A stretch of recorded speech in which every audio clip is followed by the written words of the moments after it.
Okay.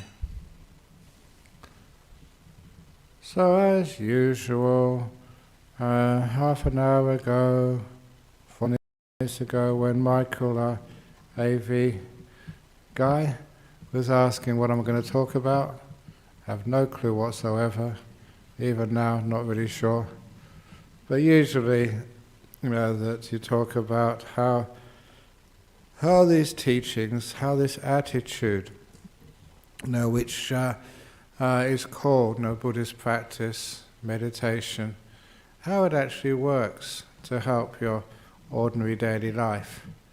And even though that sometimes people feel, oh, you're a monk, what do you know of ordinary daily life? And it's been a very, very, very, very, very, very, very, very, very, very busy 3 months for me. People think the rains retreats are a time when I could just hide in my cave and do nothing, but there's a whole big monastery to look after. Not only that, other places as well. Emails, crises, deaths, marriages. Sometimes you don't know the difference between the two of those. It's only joking. So we do all that sort of stuff as well. And sometimes there's many, many calls upon your time. But in all of those busyness, it's sometimes when you do get a lot of things on top of you all at the same time, still, you always remember this too will pass. Sometimes it's very burdensome and very heavy, but it fades away again. Just like the rain, had lots of rain down at Serpentine during the last 3 months. It gets very, very wet, but soon it will dry. So because of that this too will pass, is one of those beautiful little teachings which you don't just talk to others about, you practice yourself. It's really important for me as a monk that you are, what a former peasant said, authentic. You don't just tell others to do what you don't do yourself. This is not just theory, this is stuff which really, really works. I remember just ask other people to be kind, generous. I try and do the same myself. And I remember just being in Singapore. There's a Singapore retreat going on right now. I'm just taking today and tomorrow morning off and going back there on Saturday afternoon to finish off the retreat. I do multitasks all the time, doing many, many little jobs, actually big jobs sometimes. And that reminded me that I was in Singapore many years ago, and I did have a free afternoon. I can't actually remember what they're like, but I had a free afternoon, and I did hear that one of the fellow monks, he was the head of the Buddhist library in Singapore. And they were in a lot of debt because they wanted to get a good centre, but it's very expensive and they were having to pay off that. So I heard they were having a charity walk in the afternoon. So all the people who were following me over in Singapore, I said, if you're free this afternoon, let's go and help somebody else. Let's do some nice kindness and raise some funds for one of my mates. So we all went over there, and of course the head monk over there was very, very surprised and very happy that I turned up. And that because I was well known over there, I was also asked to give a little speech. But before I gave the speech, there was a politician gave a speech first. They invite a politician to also to speak at this event. And he said, best of luck, I really support this, it's a good temple, and all the best. And then I asked him, when I gave my talk, I said, are you actually going on the walk? He said, no, it's too important. I'm just giving a speech, I'm going to another event. And so I told him, I said, you're one of the politicians who talks the walk, but you don't walk your talk. And he took it well. But whatever you say, you have to do. This isn't just fake Buddhism or just superficial spirituality. And if you say just open the door of your heart, you do. And it's incredibly effective. So If I get tired and stressed, I open the door of my heart to that. It's all okay, it's part of life. If you can do a bit of extra work or this, sometimes things happen in this world, you can't plan for them. Like even just today, I don't know if you've heard this yet, that they were cleaning up behind this wall in our monastery. We just built it. We just actually finished the last 2 courses a couple of days ago. And cleaning up with a backhoe, and they pushed the wall over. Not the whole, it's only one section. Well, what goes up goes down.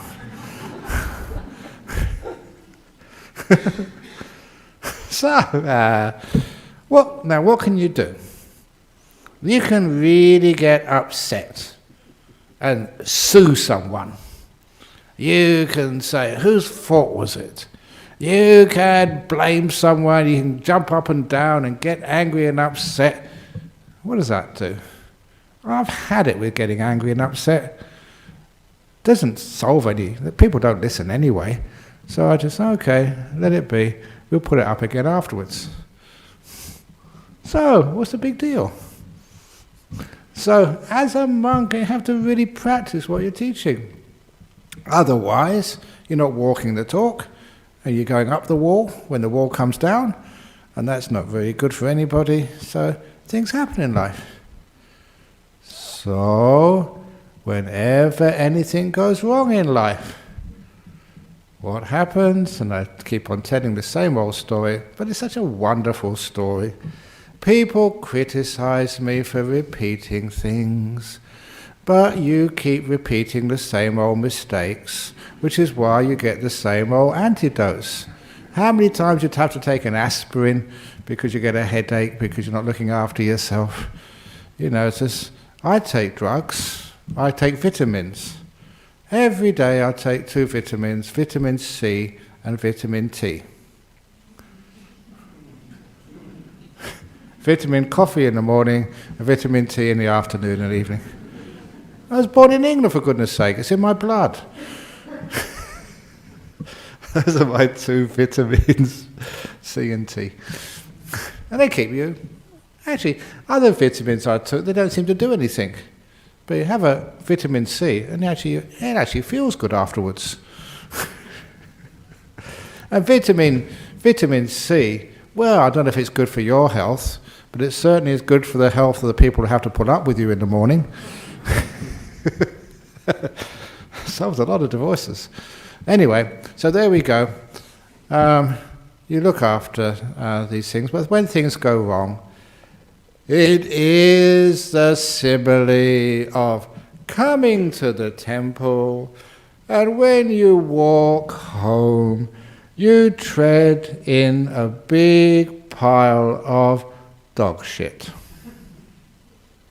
And what do you do with dog shit when it gets on your shoes?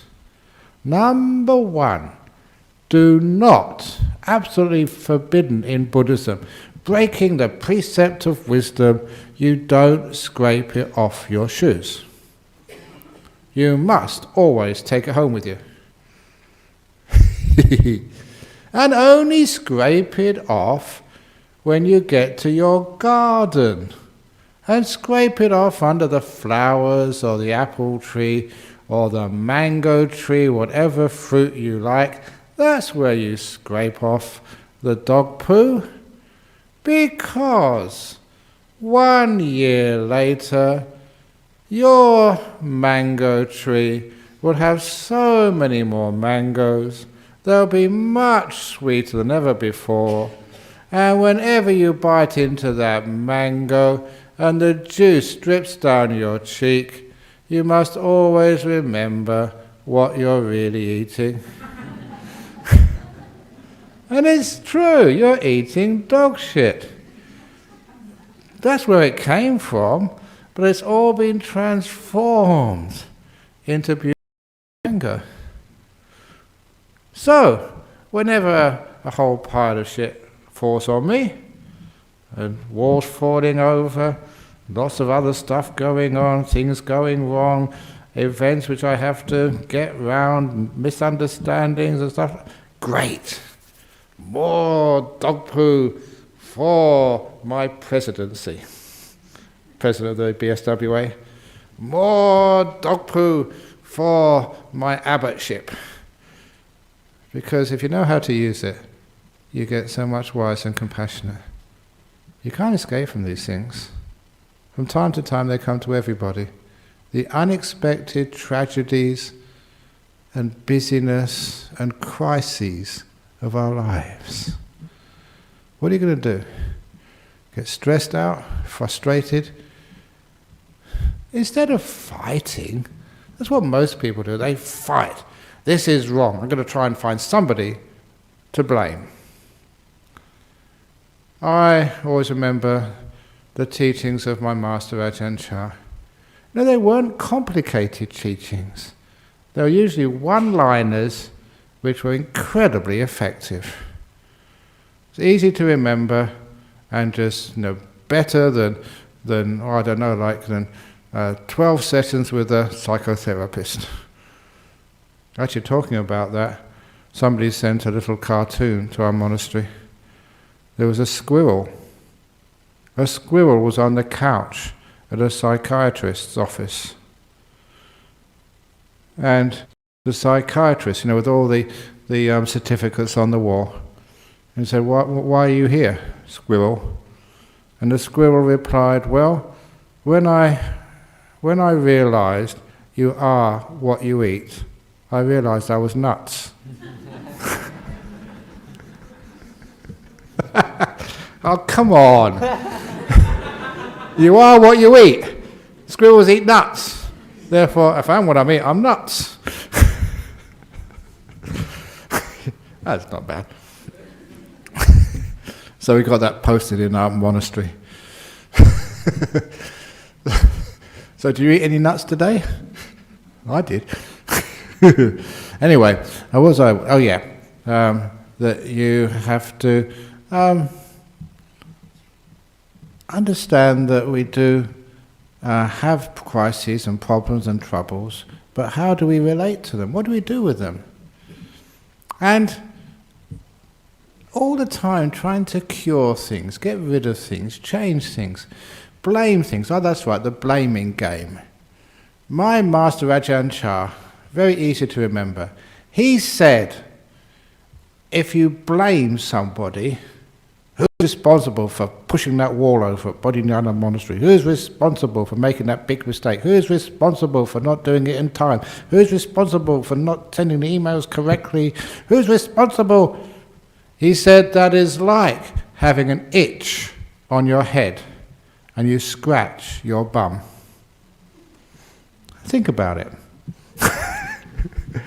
If you got an itch down here and you scratch your head, does the itch go away? Of course not. But you get 2 itches for the price of 1. So you got whatever, the wall fell over, and you blame somebody else, and that's another problem. They want to leave, they're fed up, you don't appreciate me, I work so hard, I've given so much. You've given so much over all these years, and one little wall falls over, and you don't give me a break. So, we understand that blaming doesn't get you anywhere. Because I make many mistakes. So many mistakes. I told some of the people on the retreat down at Jhana Grove that just after I became the abbot, taken over from Ajahn Chakra, I was very strict, believe it or not, and very thin as well. It's amazing how strict people get so thin.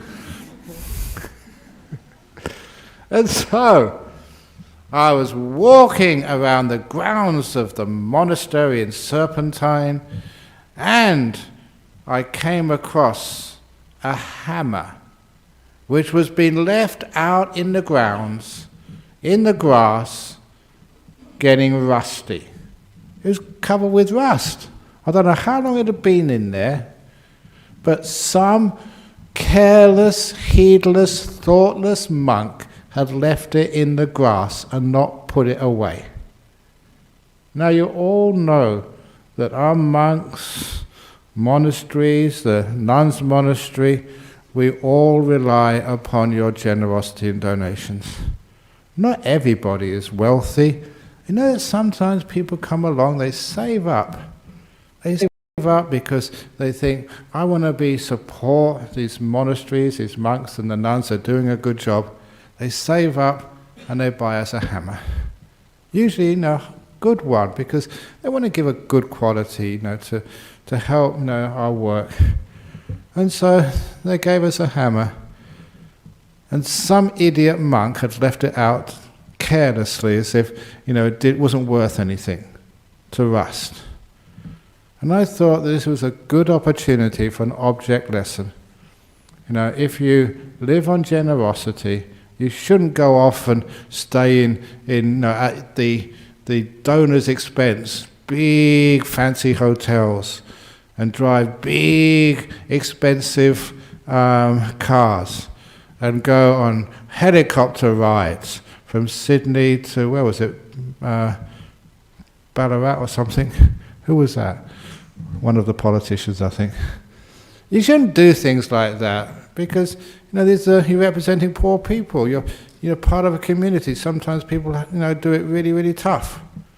So I thought this was a good opportunity. So I brought all the monks into the hall, and I really scolded them. Really scolded them of what we call mendicant monks and nuns. People who have vows of poverty. People who don't have stuff. It's very difficult having vows of poverty. Just about a week or 2 weeks ago, I thought it's about time I applied for a Commonwealth Seniors card to get some more respect. We already get Meals on Wheels every day. People bring dana for us.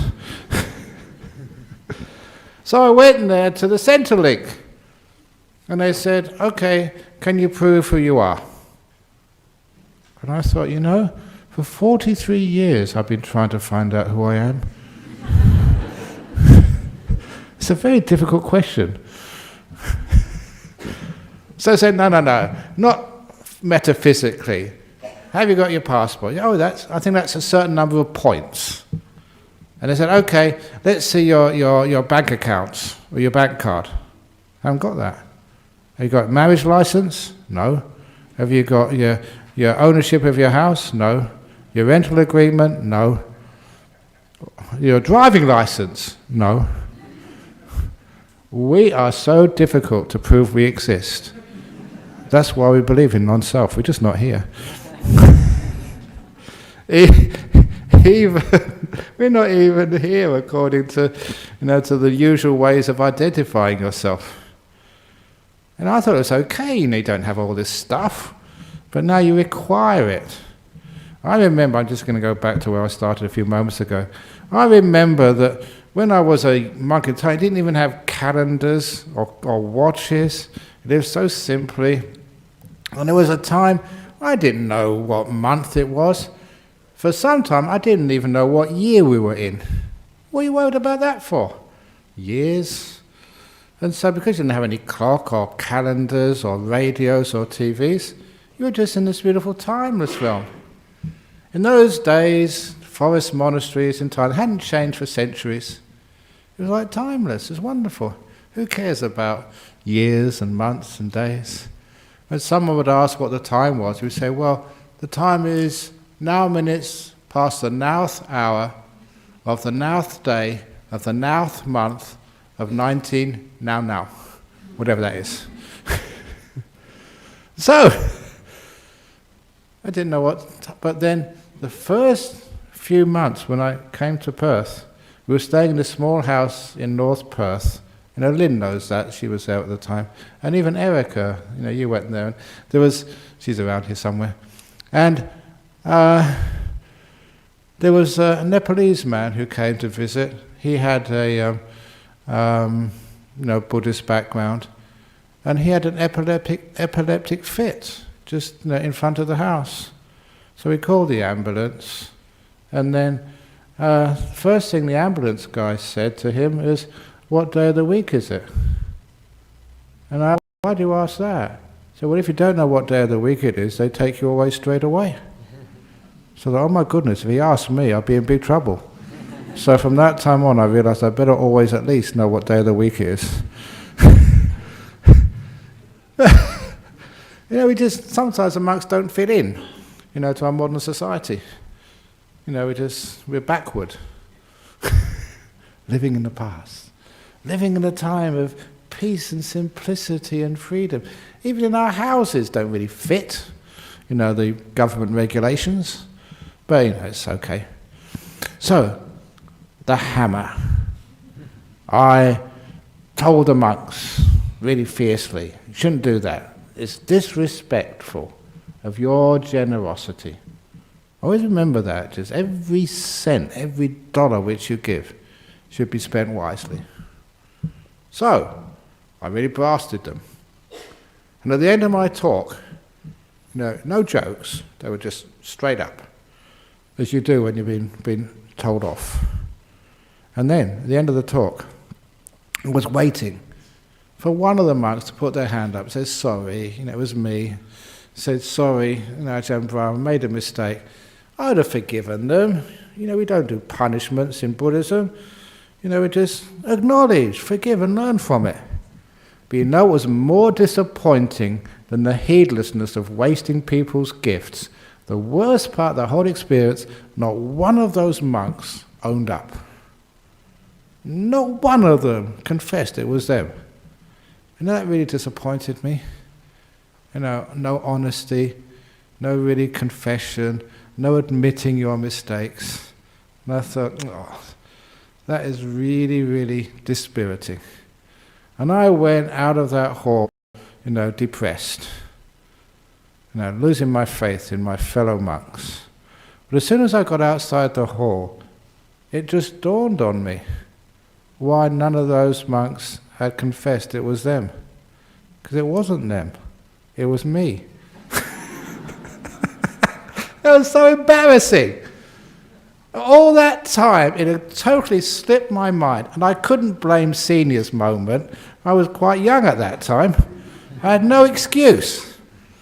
I'd left it out there because I was one of the main builders, and totally slipped my mind, forgot about it, been in there for days or weeks, and afterwards, I forgot about it so much, I told everybody else off first.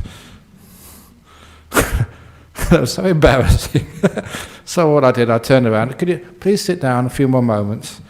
I've got a bit of a confession. I know now who left that hammer out there. It was me. So it doesn't matter. Well, we all make mistakes, but I learned from that to put all the hammers away, before actually you leave them out there. And when other people leave some stuff out, we're not perfect. We make mistakes. We all make mistakes. But I like laughing at mistakes. Mistakes are really helpful and useful. I told this story. Hopefully you don't remember this, just like that hammer when I slipped my mind. Many of my stories I hope you've forgotten. But this was last December when I was giving a retreat over in Malaysia. Because just giving a retreat now. It's actually almost 9 months. So you should have forgotten it by now, 10 months ago. And these couple came in, boy and girl, came in for their interviews. And the girl, she did all the talking. She did most of the speaking. And I thought that's a sure sign, because the guy was really quiet, sure sign they're married. I'm in trouble again. Stereotyping. But that's what I thought, rightly or wrongly. So she did all the talking, but every now and again when she said something, she looked at the guy sitting next to her. And at the end of the interview, I just happened to say, "Oh, is that your husband? He's very quiet." At which point, both of them burst out laughing, almost hysterical. So what's so funny? And the girl said, "He's not my husband, he's my dad." And she actually looked in her early 20s, but she was actually only 16. And he looked about 30, even though he was over 40. And when I explained why I thought you were, well, you look, in your 20s, you look 30. And then they weren't upset at me. Because if you tell a teenager, a 16-year-old, she looks about 21, 22, she really loves that. That's flattery. And I always say flattery gets you everywhere. And him, imagine him, in his 40s, thinking he was young enough to look like a 30-year-old. Oh, he thought that was brilliant. They really love this Western monk. So instead of criticizing me and telling me off, they went outside and they came back in 5 minutes with $100 Australian donation. That is how to pay the bills for the Buddhist Society. But there was a note on the donation saying, please use some of this for Ajahn Brahm to go to the optometrist and check his prescription on his glasses. It was a mistake. But we don't get upset and angry at mistakes. We forgive them and laugh at them. Which means that's... If only Mr. Trump and Kim Jong-un would start laughing at each other's mistakes. I'm going to blow you up. I can do much better than that. I'm going to blow you up twice. I'm going to... But they take themselves too seriously. That's the trouble. But anyway, when we make mistakes, we learn from them and let them go. So that we don't have this anger. We don't have this ill will. So whenever things go wrong and I have to take the burden up for other people's mistakes, I've got too much to do anyway. It doesn't matter. Give me more. So instead of complaining, oh, why me? Why do I have to? I realized that the reason I travel around a lot and do a lot of work is because in my previous life, I was a very lazy monk. Now I have to pay for it by working twice as hard as a monk should. Isn't that wonderful? Instead of complaining, we actually do something about it. That in the retreat, we do have things like past lives. People sometimes recall their previous existence. It's really interesting and fascinating. And at the retreat, over in Serpentine, right now, somebody actually wrote on the question a couple of days ago, one day or 2 days ago, that they had a dream, one of these very dreams, because we're talking about reincarnation. And their vivid dream was that in one of their lives there were a piece of ravioli.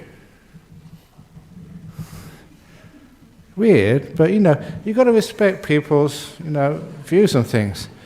It's really disgusting when people say, you're crazy. No, find out, what do they mean? This could be something really interesting. And they said the night before they dreamt of another weird experience, that there were a strand of spaghetti. And they asked me in the question, is this an example of past lives?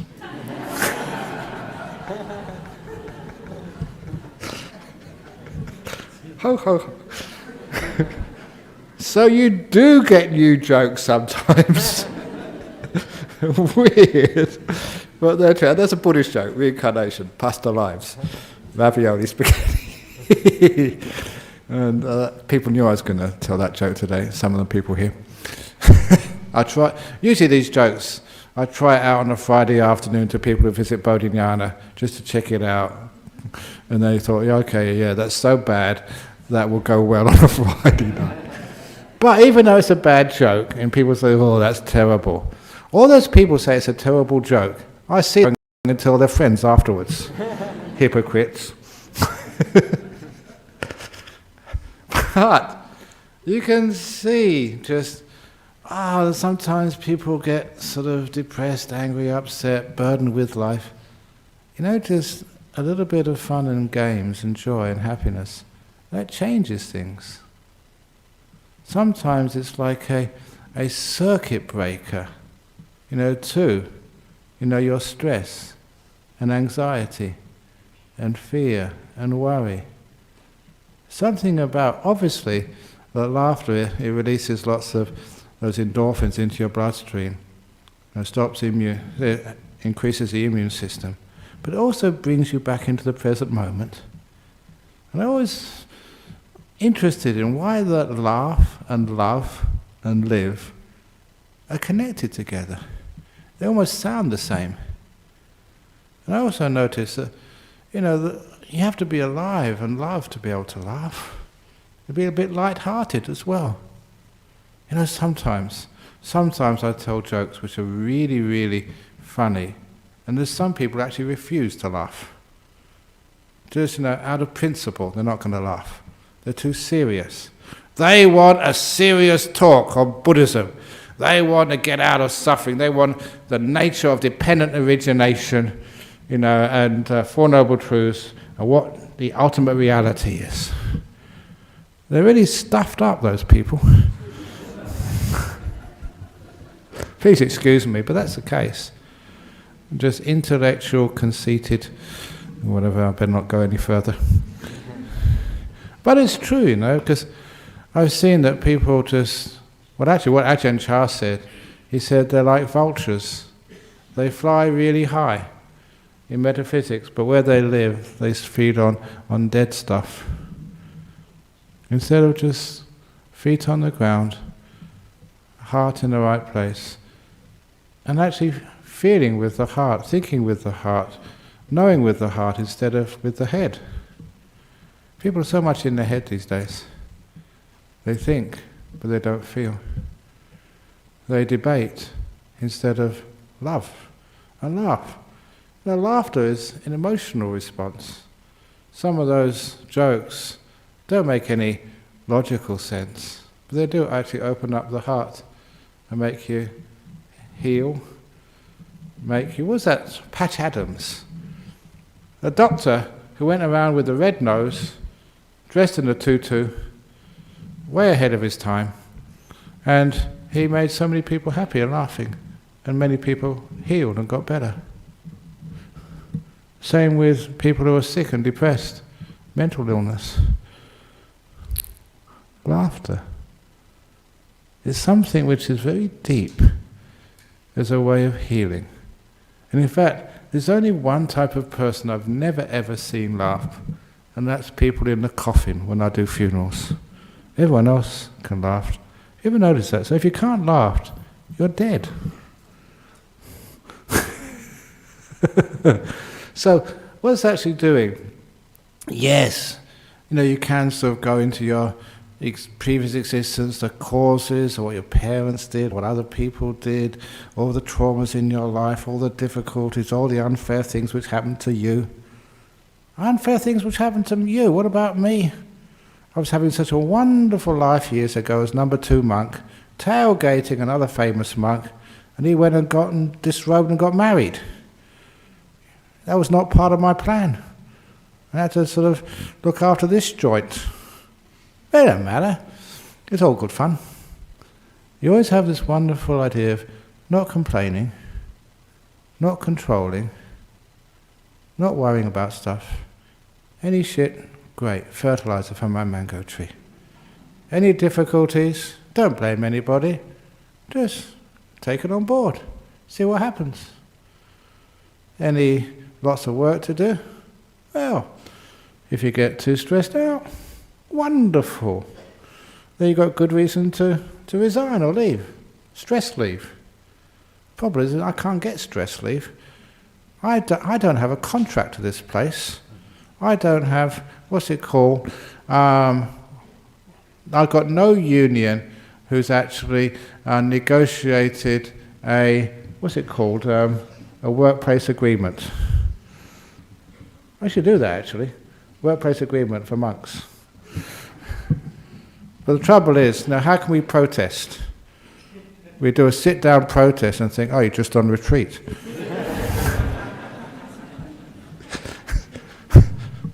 So I don't know what to do. What can we do? Anyway, that's not in the game, protest. You just enjoy life. Peacefully, profound. Just like an Ajahn Chah taught me. And don't just complain. That's one of those really great other little anecdotes with him. Oh, you've heard this so many times, but it fits in here, and I remember this so well. There was a time when he'd finished building his hall, and he used the monks as free labour. We had to move a big pile of earth. There's a big pile of earth left over after building his hall. And when we had to move it, we only had one meal a day then, usually rice and frog. Very skinny frog too, not nutritious. We were malnourished. And work from about 9:30 to about 8, 9 o'clock at night. Shoveling earth into the wheelbarrows, pushing the wheelbarrows, moving it. And it's not like the conditions you have here in Australia. This was in the jungles. This was dirty and sweaty, and all the mosquitoes would come on you. You were being bitten to death, tired, sweating, going all day, no lunch, no dinner, just on that one meal a day, just with a one bottle of Coca-Cola or Pepsi, that was it. But you ran on faith, inspiration. This was your teacher. You owed so much to his wisdom. You'd do anything for him. So if he wanted that earth moved, I will move it. Just like many of you, if Ajahn Brahm wants you to help at the Katina, you just go and help. You forget about everything else. Yeah? Okay, I'm fantasizing. But anyway, I had that faith. 3 days, we finally moved it. I was so dirty, didn't have time to go and get a shower. So my robes were really stinky, and you were just so exhausted, but we'd done it for our teacher. So that night, I lay down, had a sleep. Oh, did I sleep well that night? Just exhausted physically. We woke up in the morning, had all these plans to wash my robes, have a good shower, get some meditation in. What happened? That night, Ajahn Chah went to another monastery to visit. Just like I travel here, travel there, just to help out, to be of service. Actually, I don't travel.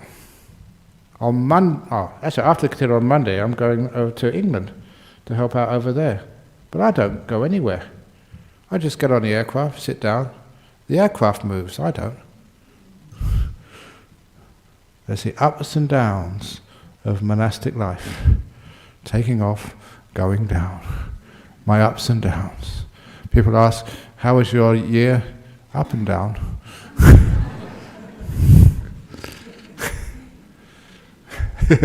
Anyway, we were moving this earth, really dirty. And that night he went away, and the second monk, this monk Ajahn Lim, I really respect him. He's a very good successor of Ajahn Chah. And, he was the one who taught me that I went to visit him some years ago, and I asked him, it's like a monk's abbot's greeting. There's ways we speak to one another depending upon your job. Hey, you got the internet already? Some questions already? Are they complaints? Someone really telling me to stop soon, or otherwise, okay, no, good. Anyway, I went to see him, and you say, usually, how are your disciples? Are they easy to train? That's just like a common greeting. And he said, oh yeah, they're really, really easy to train.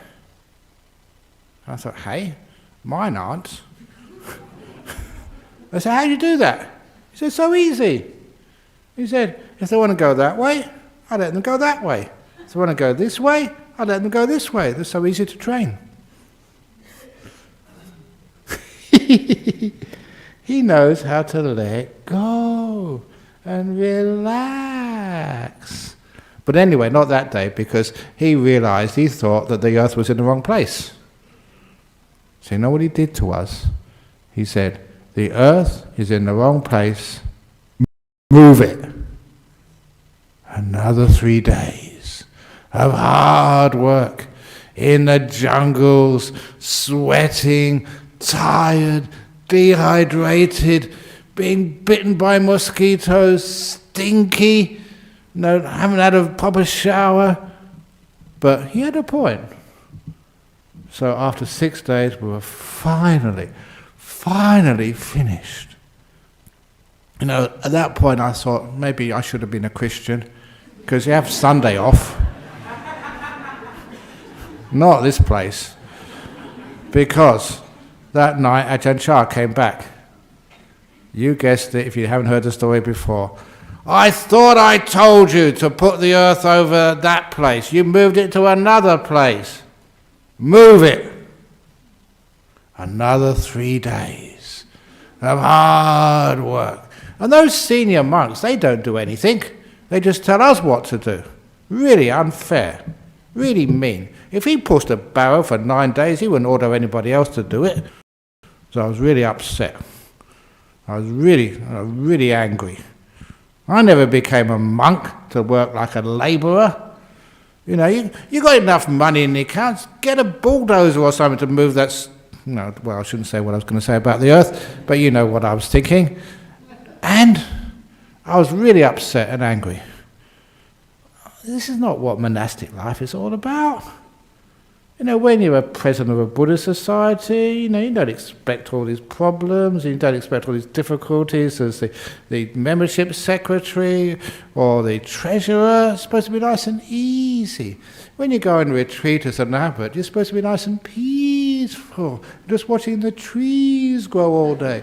When you build a wall, you don't expect it to fall over the couple of days after it's finished. But... this was not on. I was really upset and angry. But there's such a thing called body language. You can't really fake it. People know when you're upset. And one of the monks saw that. I was really upset. So he came up to me. Thank you, that monk. I don't know who you are. I forgot your name, but whoever you are, thank you, thank you, thank you, thank you, thank you. He just came up to me and taught such a simple lesson.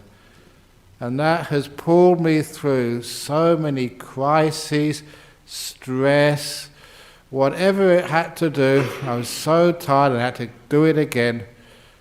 Just even today, if you knew what I was doing, rushing around, getting here late, because I was teaching the Satipatthana and jhanas to the Singapore group. People want to get this and ask that and take photographs and just busy all day, rushing around. And now I'm here to give a talk. And then tomorrow, just more stuff. And then Sunday, the whole day doing the katina. And as soon as the katina's over, on the aircraft, I'm crazy. Or am I? Because I learned from Ajahn Chah how to do that. Because he told me, this monk, whoever it was, told me when I was really upset and angry, 3 days of pushing wheelbarrows, I shouldn't be doing that. That's not what I became a monk for. And he told me pushing the wheelbarrow, pushing it is the easy part. Thinking about it is the hard part. Oh, thank you, that monk. You've saved my life so many times. Thinking about it, the interview, the next committee meeting, the arguments, going to work on a Monday morning, going back to school, going for the ELS test, whatever it is you're supposed to be doing, whatever you're doing, ordaining, whatever it is, doing it is so easy. Thinking about it is the hard part. So for me, that changed the whole ball game. Yeah, you're tired. Wall fall, that's an easy part. Walls fall down. They've been doing that for generations. So, falling down is the easy part. Thinking about it, that's the problem. Going to the dentist, going to get tooth fixed, going to biopsies, that's the easy part. Thinking about it is the hard part. Dying is so easy. Thinking about it is the hard part. It's true, People die every day. You died before. It's easy. You just sit there and just die. Thinking about it is the hard part. So when I looked at that, just volunteering to be the community coordinator. So easy. Just don't think about it, just volunteer now. So, volunteering to help out next Friday or on next Sunday. Volunteering to help with the car parking. It's so easy. Thinking about it. That is what is the problem. So when I learned that, just do it, don't think about it, just life became so easy. Being an abbot, doing it is easy. Thinking about it is the hard part. Giving a public talk, giving a presentation, which many people have to do these days. Thinking about it drives you crazy. Doing it is so easy. I've just winged it for another 3/4 of an hour, not knowing what to talk. Well, that's all I'm doing. Doing it is so easy. And it was great fun that way. I just love, at this stage of my monastic life, doing weird stuff. Things which I've never done before. Okay, giving talks about Buddhism and stuff, but it was some years ago, 6PR, radio show, late at night. It was a Friday night, just after here, rushing off to the 6PR studio. And I didn't actually know what the program was. You don't think about it, don't plan. And I only just got there just in time, and earphones were on, and the red light went on. They were recording, so I couldn't say anything. And the presenter was saying, presenting 2 special guests today. I still remember the first guest, Dr. Gabriel Morrissey, the expert on sex and adult problems in Australia. And at that point I thought, oh my goodness, what show am I on? It was on adult themes. I'm a monk. Celibate for about 30 years at that time. And I was on an adult show. So what do? You don't think about it, just do it. It was weird. It was really a weird experience because they could choose, callers, whoever would choose, who they would ask. And the presenter, what's your name? Ajahn Brahm. I said, well, what's that? So I said, just call me Mr. Monk. So I was Mr. Monk. I quite like that. So anyway, Mr. Monk, all the calls were coming to me, which was weird. The expert knew nothing. Me, the celibate monk who shouldn't know anything, knew everything.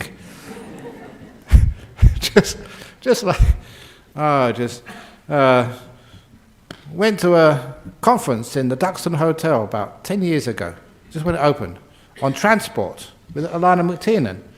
I got to know her because she was a local minister, local member of Armidale. And she invited me over there, member of the public. They had their lunch, I couldn't eat, it was too late. And so I got interviewed by a shipping magazine. And they asked me about, shipping and just the transport industry and shipping. And they asked me all these questions, and I just made it up as I went along, which is what I usually do. You know what happened? I just forgot about it, just a bit of fun, really relaxed.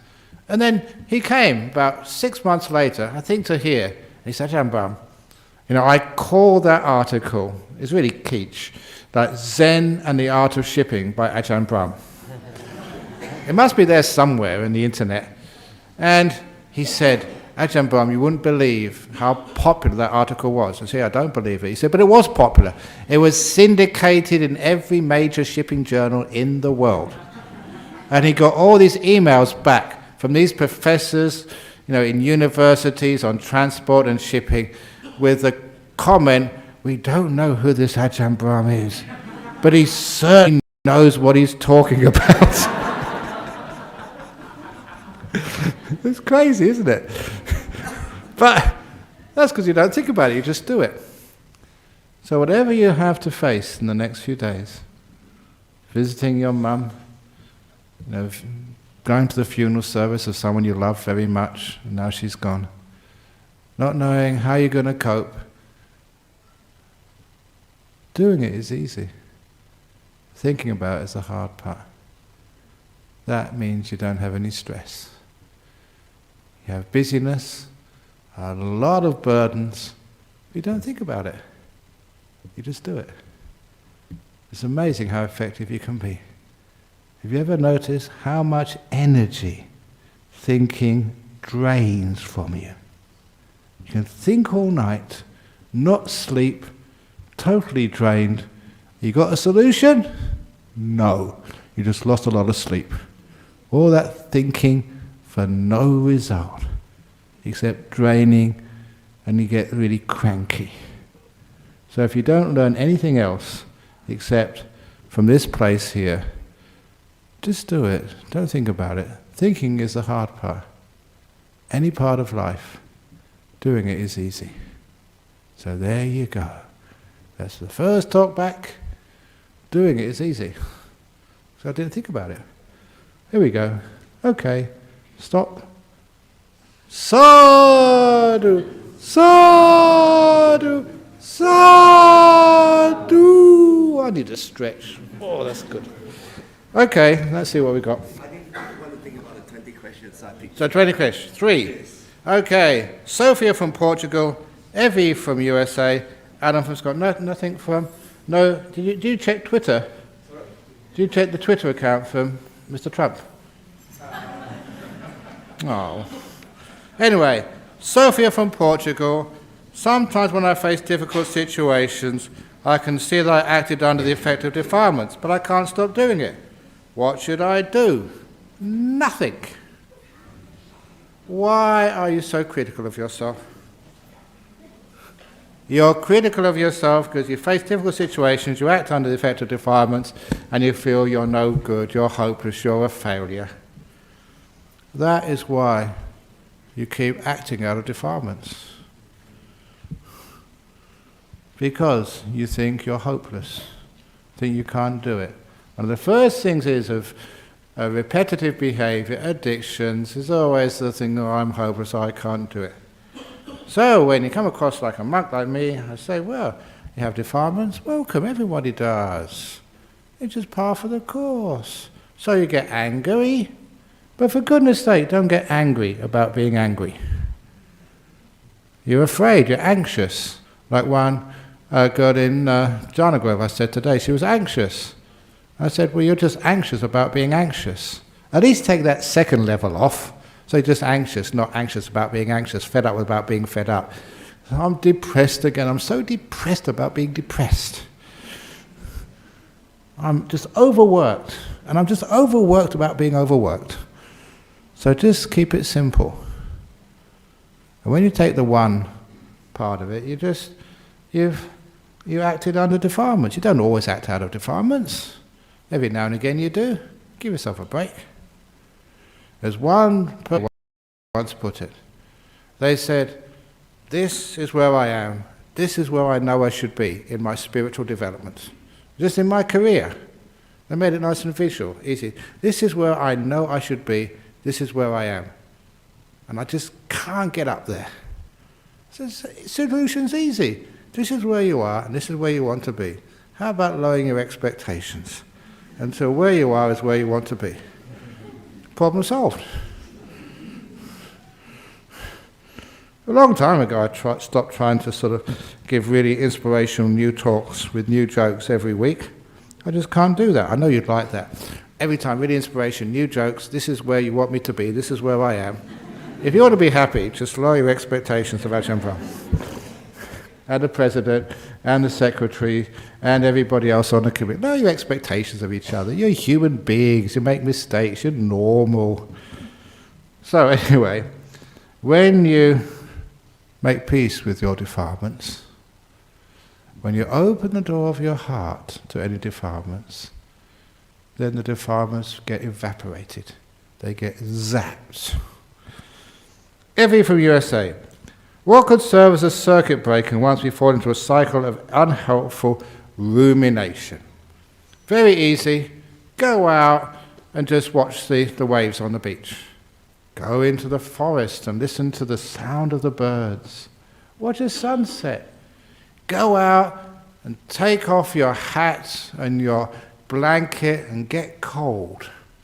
Get wet. Get soaked to the skin like you did as a kid. Jump in the puddle and just get mud all over your new dress. whatever it is, get real. And you find life actually brings you into the present moment. You don't ruminate anymore. So we call this nature therapy, mud therapy, getting soaked therapy. Little things like that gets you real again. And then that circuit breaker. Lastly, from Scotland. When someone is directing anger or negativity towards you, how can I make them understand that I don't need to accept it and it belongs to them? Just walk away. Just, if they can't walk away, the anger to you, just listen. And when they pause, when they take a breath, don't use that as an opportunity to tell them what a fool they are, or to tell them off, or tell them how inappropriate it is you get angry at me. When they stop, be silent. Give them this one minute of silence after they've blasted you unfairly, inappropriately, without grounds. Shout, bah, bah, bah, bah, bah. When they finish, you be silent, just look at them. Give them 1 minute to reflect on what they've just done. If you speak back immediately, they lose that opportunity to reflect, to debrief, as I was saying.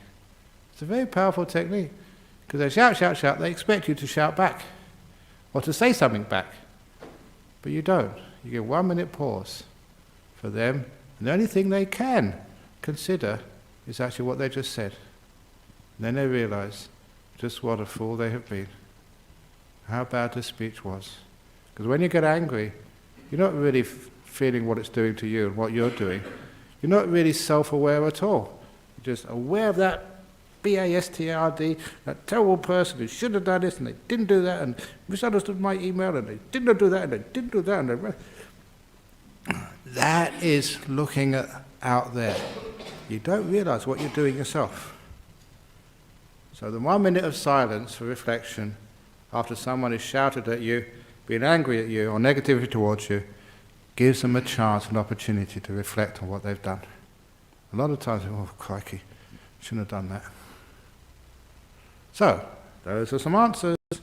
Now, are there any questions from Nolamara Center, the center of the Buddhist world on a Friday night? Maybe, I don't know. Any questions from here? Excellent. So, there's no questions at all now, so I don't expect any line of people asking me questions in my dreams, in my fantasies. Okay, so let's pay respects to Buddha Dhamma Sangha, and then we can stop the formal part of this evening. Nice to see you all back. Because sometimes I worry, monks away for 3 months, you more might convert to something else. So anyway, you haven't, well done. Congratulations.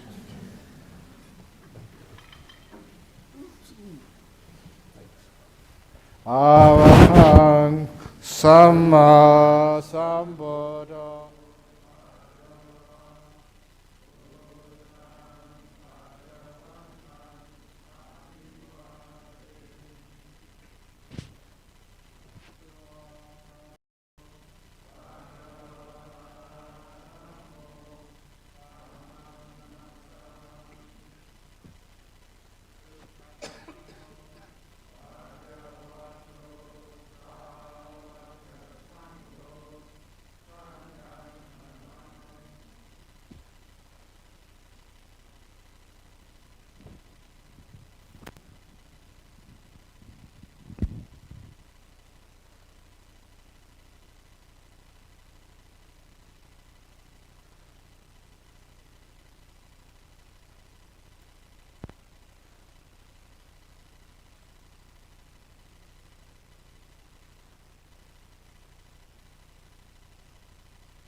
Is Prem around?